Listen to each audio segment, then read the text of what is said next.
Ang ganda para. Uy, uy, ang gamit ko. Oh, ang ganda mo! Hello everyone, nilakad kami kasi nag-chat sa akin ang BHW ng San Antonio at meron daw si nanay makukuha ang pensyon dahil almost 1 taon siya na hindi nakakuha dahil nasa Isabela nga siya. So ngayong araw na ito ay lalakad kami para makuha niya ang kanyang pera.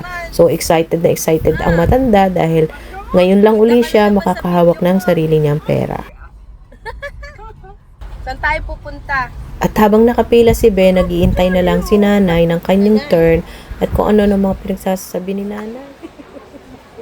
Ang ganda para. Uy, ay, sabi niya, ang ganda ko pala. Pagkulot ang buhok, magigando. Ang ganda ko. Ang ganda mo?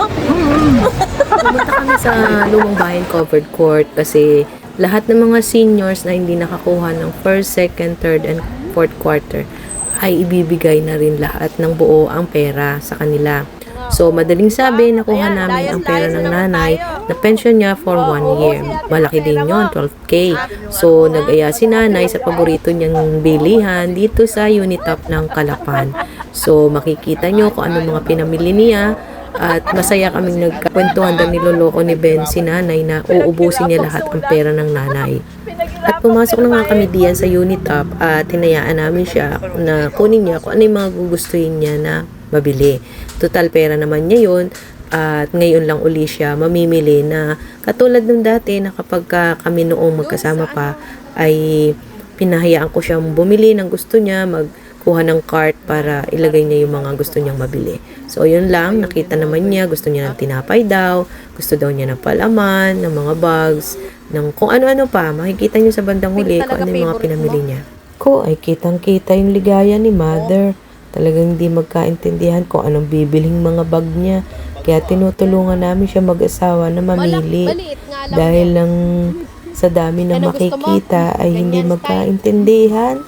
So, ayan, nakapili na. Kaya at nung malaman niya na akala niya 1,000 yung halaga, urong siya. Pero sabi ko hindi, mura lang yan. Hindi.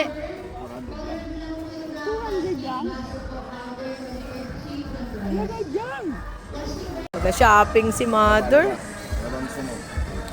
Panty pa daw.